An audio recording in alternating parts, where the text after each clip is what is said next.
It's evening again, my dear friends, and before we are going to sleep, I'm going to leave you a message that is quoted from the book of uh, Prophet Ezekiel, chapter 28, verses 12 to 17. The title of this is Lucifer's Fall from Heaven.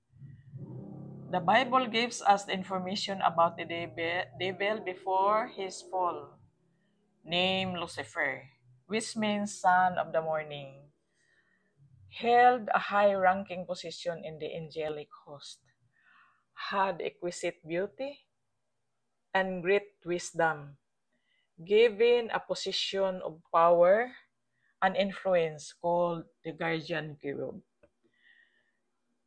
You were in the seal of perfection, full of wisdom and perfect in beauty. You were in Eden, the garden of God. You were the anointed cherub who covers. I established you. You were on the holy mountain of God. You walked back and forth in the maze of fairy stones. You were perfect in your ways from the day you were created, till iniquity was found in you. By the abundance of your trading, you became filled with violence within, and you sinned.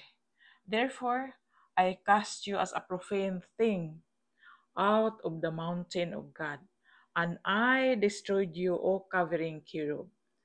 From the maze of the fairy stones, your heart was lifted up because of your beauty. You corrupted your wisdom for the sake of your splendor. I cast you to the ground. I laid you before the kings that they might gaze at you. My dear friends, we have nothing, and even this angel Lucifer, because we are only created or made from God. So, we are going to be humble or remain humble.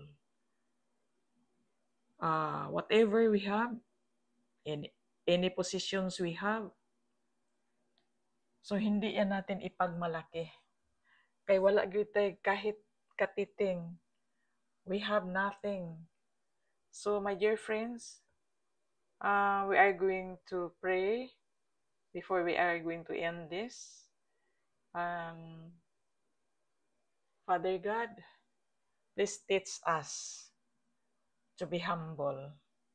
And the fall of Lucifer is our great lesson to meditate every day and night. In Jesus' name I pray, amen and amen.